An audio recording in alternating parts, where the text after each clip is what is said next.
reading children and text together, and I put a video about reader response theory, which I feel like is a main theme throughout the chapter.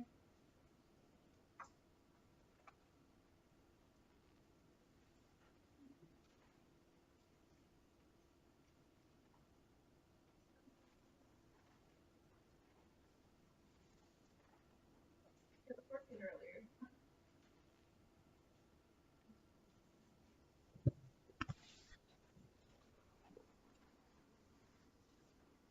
Okay, so it was basically about how children respond to text through experiences that they have in life, and how the text relates to them emotionally, and yeah, that was basically all it was about.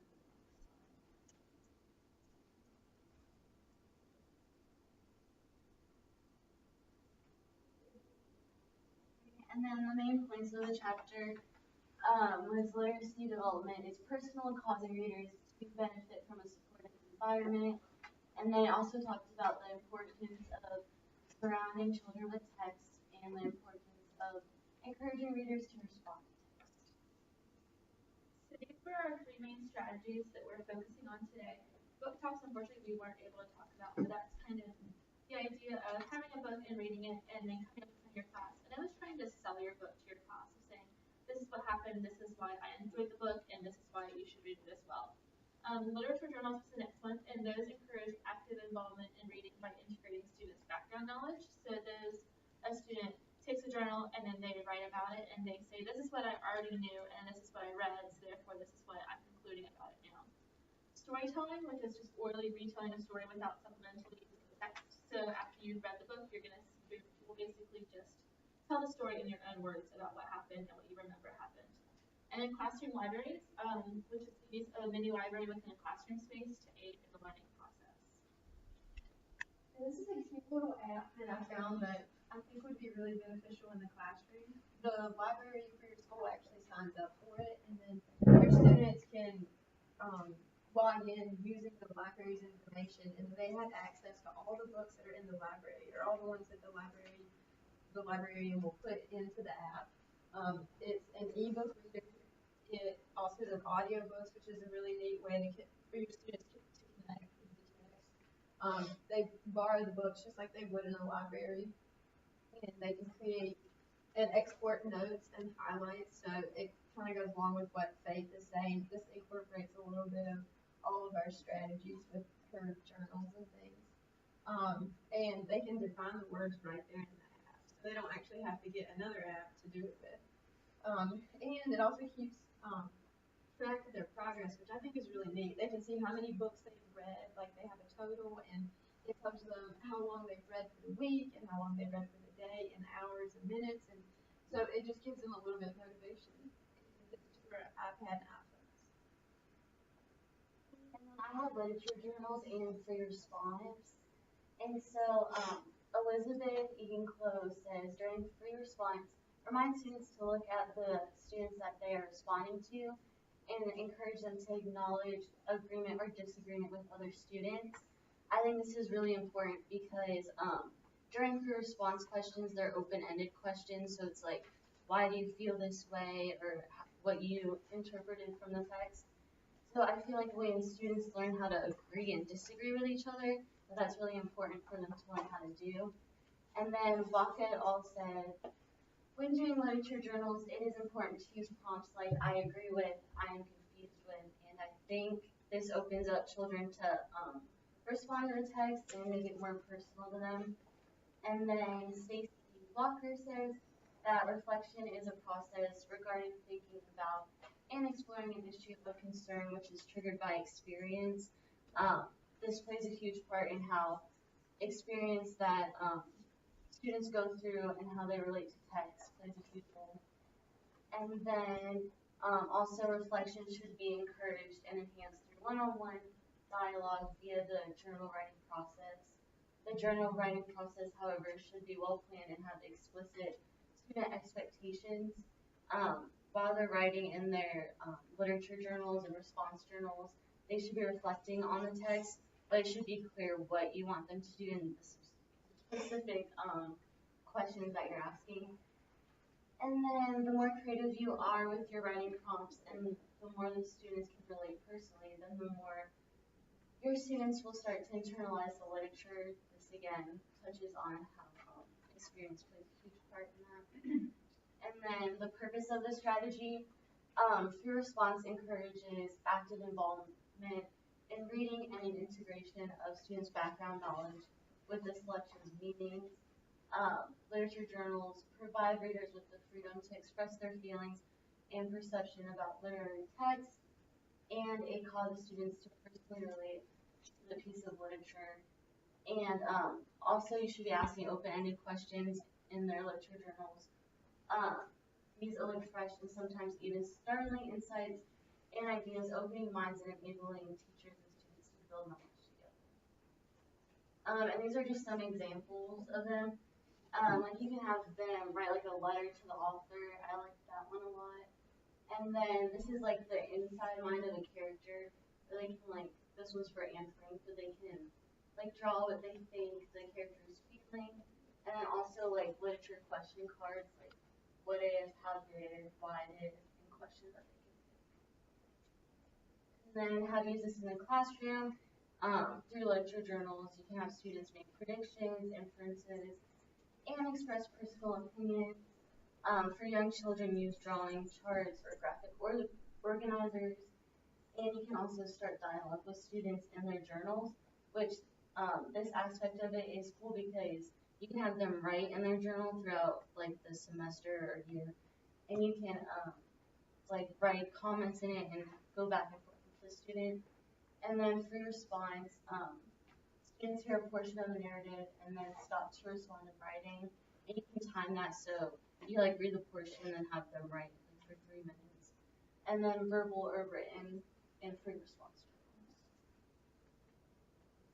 So I'm going to be talking about storytelling, which is something that I don't feel like we use a ton, but I think it's very beneficial. And I don't know if anybody's noticed, but Dr. Bose actually does this a lot in here. Like when she was talking about her friends, her books even, she told us a story and how it applied to her life. So that's more of like an upper level education. A lot of professors do that. They'll relate things to their lives. But for our purposes, we're going to be talking about what we could do in elementary school. But some research that kind of backs this up that it is a good strategy. Baca et al. 2018 says that it's a natural way to present literature and oral tradition to both younger and older students.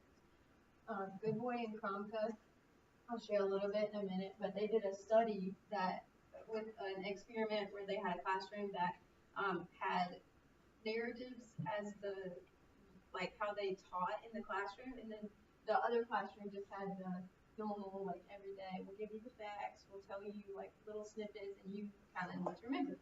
So they, in light of that study, said that students in the narrative condition reported more sustained attention towards the lecture and performed slightly better on a test of short-term recall compared with students in the examples condition, which was the condition where they just kind of had a normal lecture with no stories, just these random facts that the students were trying to pull back into and connect with some other piece of information they already knew so that they could remember it.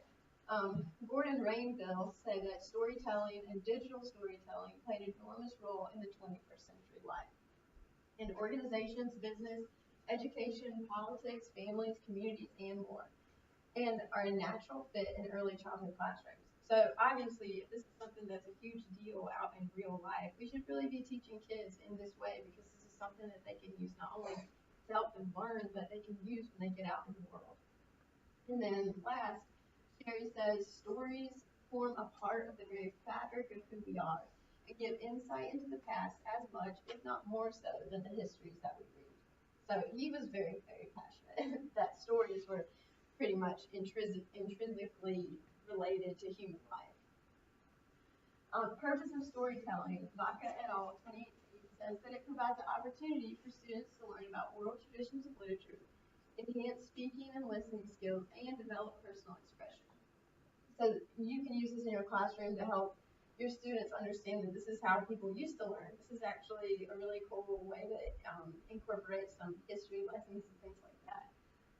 Goodboy and Kromka, 2018, said that it helps students organize information, increase information recall, and sustain attention, which pretty much they were saying like because they have this story, they have something that they can connect it back to because it's real life or somewhat real life example that they are like, oh, that happened here to me, or there's just like little bits of information that are easier to connect than just having this random fact thrown at you, like this happened in 1805, like they actually now have something to be like, okay, I can remember that.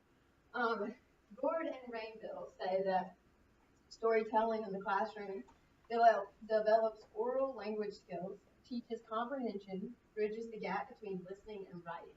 Which the bridging the gap between listening and writing, they actually said that whenever you have students that will orally tell you a story and they can see you writing it out and then you read it back to them, it's like amazing to them that they make this cool connection of, wow, what I just said can be translated into writing and then somebody actually can read it back to me. So that's one way, especially with younger kids, that they can really like connect with the text because it's something that they're used to.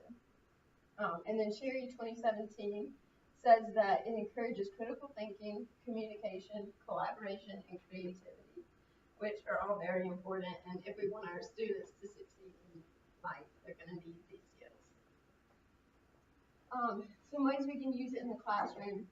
There's the traditional storytelling method, which is kind of more what Baka et al. Talked about with, you take a children's book or something that they've heard and you can tell it, which is really cool because students who might not want to read might see that, oh, that's actually an interesting story. I might actually want to read a book. So that would be really good. But also in history lessons, this is a really big way, I think, to teach history because it was a story, just like our lives are stories. So we can present these people's lives in story form the way that is a lot more naturally and easily shareable, I think. And then story-based projects in class. You can have students do something like, here's a family tree and create some kind of poster or whatever you want them to do, but then help them understand that their family and everything like that can be translated into a story, just like their lives can. History projects, same kind of thing. Just taking the facts and putting it into story form. So they have like an anchor almost to put the information to. And then book reports. I think it'd be really cool to do book reports this way. Have the students like actually tell the story and engage their other peers in the books that they read. And then, especially now in the 21st century, digital storytelling is a big deal. So one idea is maybe drawings or Lego blocks, creating like little scenes and having the kids like take pictures and use Microsoft Publisher or iMovie or something like that to put it into the programs and make little movies or stories with it. So my topic was classroom libraries, and this one's a little bit of a different topic that we haven't really talked about much, and a little bit harder to apply to a normal everyday classroom, but I hope that I created some good ideas to share with y'all. So here's a little bit of research background about classroom libraries. Mara 2008 stated that children who have access to a classroom library will on average read about 50% more books than children who do not have access to these resources. And that's really just because it's there and it's readily available for them. So that way, if they're in the classroom and they have a couple minutes and they don't really have anything to do, they can easily just go and pick up a book and start reading it. And then also, Moriellan et al. From 2016 stated that it is vital that teachers think of their teaching as a collaborative effort, specifically within the idea of collaborating with school librarians and building both a positive relationship with these helpers, as well as help in building classroom options, such as classroom libraries to aid in student learning. This was actually a study that was done of several different, about 50 different teacher candidates came in and did a day-long seminar with classroom and school librarians to see how they could better accommodate, I guess, you could say, school librarians into their everyday lessons, because they were finding that a lot of times school libraries were just kind of left there and they were used once a week for the resource time. But then during the week, they weren't really quite being accessed and used as often as they should be because they're there and readily available for students. So this was a study done with teacher candidates about how they can build classroom libraries with the help of their school librarians, but then also more building these positive relationships with the school librarians as well. So this was all done by Copham's 2018. It was an article that I read, and it was all about how to set up a classroom library when you're first beginning your teaching career. And there were kind of 4 main steps that she split it up into. And the first one was to figure out what titles will you include, and then also how will you pay for your books. As a teacher starting out, we're all aware that it's kind of hard to start out with a classroom from your fresh slate when you're fresh out of college and trying to figure out how to set up a pretty classroom, but then also a classroom that's useful to the students, but then also on a very, very small budget. So they talked about including, first off, considering titles that you want to include, and this you can use from the main book lists that come out each year, or books that may be your favorites as a child, or books that you're planning on including in your lessons, and then how will you pay for these books. They talked about going to yard sales or Goodwills, and then also maybe setting up a donation program with your classroom, where if parents and families are willing to donate books, you can create like a special book plate that goes inside the book that says this book was donated by the Brown family or James or something like that. So the kids can go back in and look and see, hey, I donated this book and my name's in the book. Or a sibling can come in a couple years later and say, hey, my family donated this book several years ago and here I am being to read this book now. And then the second thing to consider is how you organize your collection of books. In this picture over here, they just have baskets, and they have them separated by a general title, or like general section, I guess. And so they have some nonfiction books, some about sports, some about history, and things like that. So you can sort them into baskets like that to make it a little bit easier, especially for younger kids to read. If they would say, hey, I want to read a book about soccer, I can go and pick out the basket of sports books, and I can find the books that I want. Or you can just set them on a shelf in alphabetical order, more like a typical classroom library would be, with the alphabetical order of the author's names. And then the third thing to figure out is how you avoid books being lost or stolen. As a teacher, it's kind of inevitable that some things like this are going to happen. But this person recommended doing a checkout system where kids can go and there's a little box of index cards. And when they check out a book, they have a number that they're assigned. And so they write on an index card my name, so Rachel Brown, and I checked out this book on this date, and then you put it in that little container of index cards, so the teacher can always keep track of who's checked out the book. And then the final thing to consider is how will you make your library an inviting space. So this considered making space limits, so almost like invisible walls around the classroom, or around the classroom library, of just when you're in this space, you're quiet, and this is the walls of the library, so whenever you step inside these walls of the classroom library, it's just like you're in normal library where you're quiet and respectful to everyone who's reading the books. And then also flexible seating options. You can have a rug on the floor or a rocking chair or some beanbag chairs, and just really consider what your students will find comfortable and inviting. And also the final thing was considering maybe some other reading options. So like if your students are a little bit below on grade level, but you still want them reading and practicing, you could do some audiobooks where they pop in some headphones, so that way they're still quiet for the other people who are reading, but then they can also practice following along in a book as well. And then finally, how to use this in a classroom. It provides a central location for classroom resources, so that way all your books for your read alouds as a teacher, but then also all the books that the students will be reading are in a central location. And it can also encourage students to read more often and more in depth. So for example, when students have a couple extra minutes, you can say, hey, since you're done early, go to the classroom library and you can read for a couple minutes. And they can go and pick out a book that they want to read and sit down on a comfy beanbag chair or something like that and read for a few minutes. And it can also be integrated into lessons and classroom activities. So for example, specifically more with younger grades, when you're doing your reading groups where classes switch around and do different stations, you can have a silent reading station in the classroom library where they get to go and practice reading on their own. So in conclusion, these were the 4 topics that we talked about today. Literature journals, which encourage more involvement in reading by integrating students' background knowledge. Storytelling, which is just orally retelling a story after a student has read the book, or they can just create a story on their own and just orally tell the story that they created on their own. And then finally, classroom libraries, which is the use of a mini library within